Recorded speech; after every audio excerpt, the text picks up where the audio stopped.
તો બીજી તરફ સુરત એસીબીની વધુ એક મોટી કાર્યવાહી ઉધનાના મામલતદાર કચેરીનો સર્કલ ઓફિસર લાંચ લેતા ઝડપાયો છે। કૃષ્ણકુમાર બનેસંગ ડાભી ₹10,000ની લાંચ લેતા રંગે હાથ ઝડપાયો। જમીન સંબંધિત કામગીરી માટે ફરિયાદીના અસીલ પાસે લાંચ માંગી હતી। અઠવા લાઇન્સ સ્થિત કચેરીમાં એસીબીનો સપાટો એસીબી દ્વારા ધરપકડ કરવામાં આવી છે। તપાસ શરૂ કરાઈ છે। લાંચ અધિકારીના ઘરે સર્ચ અને અપ્રમાણસર મિલકતની પણ તપાસ થશે।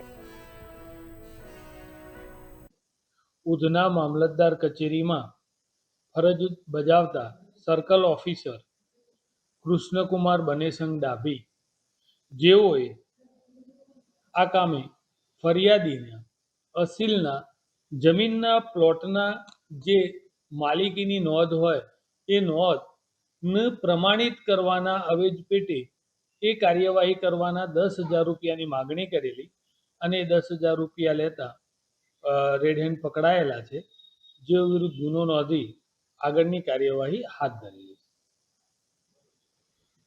છે। કેટલા પગારદારનો આ